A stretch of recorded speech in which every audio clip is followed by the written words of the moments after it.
Welcome to our channel. Railway group D ఫలితాల కోసం wait చేస్తున్న వాళ్ళకు ఒక బిగ్గెస్ట్ అప్డేట్. ప్రస్తుతానికి కేసు అనేది తెలంగాణ హైకోర్టులో కేసు పెండింగ్లోనే ఉంది. బట్ ఎవరైతే కేసు పెట్టారో ఆ 15 మంది పిటిషనర్ల ఫలితాలు మాత్రం ప్రస్తుతానికి హోల్డ్లో పెట్టారు. మిగిలిన స్టూడెంట్స్ ఉంటారు కదా, వాళ్ళ రిజల్ట్స్ అనేవి జూన్ 15వ తేదీలోపు వచ్చేస్తాయి. రిజల్ట్స్ అనేవి ఈ 2-3 రోజుల్లో కూడా వచ్చే అవకాశం అయితే ఉంటుంది. కాబట్టి మీరు ఏ రైల్వే జోన్కి అయితే అప్లై చేస్తారో ఆ యొక్క రైల్వే జోన్ వెబ్సైట్ ఓపెన్ చేసి మీ యొక్క రిజల్ట్స్ అయితే మీరు చెక్ చేసుకోవాలి.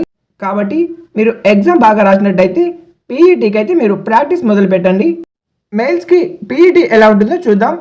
ఫస్ట్ వచ్చేసి 35 కేజీల బరువుని ఎత్తుకొని 100 మీటర్లు అయితే మీరు 2 నిమిషాలలోపు వెళ్ళవలసి ఉంటుంది.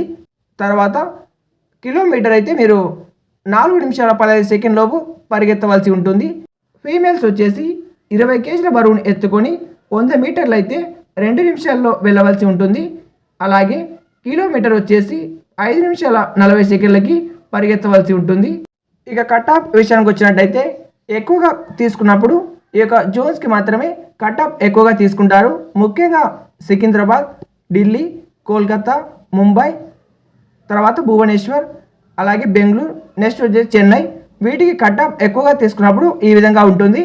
మనం యూఆర్లో చూసినట్టయితే సికింద్రాబాద్లో 68 నుంచి 73 వరకు అయితే హైయెస్ట్ కట్ ఆఫ్ అయితే తీసుకుంటారు. ఓబీసీ వాళ్ళకి 63 నుంచి 67 దాకా హైయెస్ట్ కట్ ఆఫ్ అయితే తీసుకునే అవకాశం ఉంది.